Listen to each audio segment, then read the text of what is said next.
నమస్తే. నేను మీ సూర్య. Indian sub continent situation అంతా కూడా చాలా డేంజర్గా ఉంది. మన చుట్టూ ఉన్నటువంటి దేశాల్లో ఏదో జరుగుతుంది. ఏయో శక్తులు ఈ దేశాల యొక్క వ్యవస్థను నాశనం చేస్తున్నాయనేటువంటిది ఒక ఆలోచన, ఒక అనుమానం అనేటువంటిది కలుగుతుంది. ఎందుకనంటే రీసెంట్గా కొన్ని సంవత్సరాల క్రితం సేమ్ సిచ్యువేషన్ అనేటువంటిది మనము ఈ రోజున నేపాల్లో ఎలాంటి సిచ్యువేషన్ ఉందో సేమ్ ఇలాంటి సిచ్యువేషన్ మనము శ్రీలంకలో చూసాం. తర్వాత రీసెంట్గా బంగ్లాదేశ్లో చూసాము. ఈ రోజున మనం నేపాల్లో చూస్తున్నాం. Same situation. ఒకేసారి దేశవ్యాప్తంగా నిరసనలు వచ్చాయి. దేశంలో ఉన్నటువంటి యువత అందరూ కూడా పార్లమెంట్లు చుట్టుపెట్టారు. అదేవిధంగా అక్కడ ఉన్నటువంటి మంత్రులను కొట్టారు. దేశ అధ్యక్షులు కానీ ప్రధానమంత్రులు అందరూ కూడా ఒక్కసారిగా దేశాన్ని పారిపోయారు.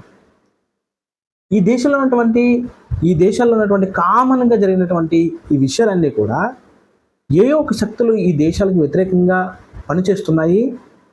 ఆ శక్తులు భారతదేశానికి కూడా వ్యతిరేకంగా పనిచేస్తున్నాయనేటువంటిది ఒక అనుమానం కలిగిస్తుంది. దానికి కొంత సమాచారం కూడా మన దగ్గర ఉంది. ఆ సమాచారం ఏంటనేది కూడా చూద్దాం. మొట్టమొదటిగా ఈ అన్నిటికీ కామన్గా కనబడేటువంటి కారణం ఏంటంటే ఆ దేశంలో ఉన్నటువంటి అవినీతి అనేటువంటిది చెప్తూ ఉన్నారు. సో ప్రపంచానికి ఏం చెప్తున్నారంటే శ్రీలంకలో కానీ, బంగ్లాదేశ్లో కానీ, నేపాల్లో కానీ ఇవన్నీ కూడా మనకి అవినీతితో నిండిపోయినటువంటిగా ప్రొజెక్ట్ చేశారు. ఇప్పుడు నేపాల్లో సోషల్ మీడియా బ్యాన్ అనేటువంటిది మరొక అంశంగా కూడా ఉంది. బట్ జరిగినటువంటి ప్రక్రియ మొత్తం కూడా 3 దేశాల్లో ఒకే విధంగా జరిగింది.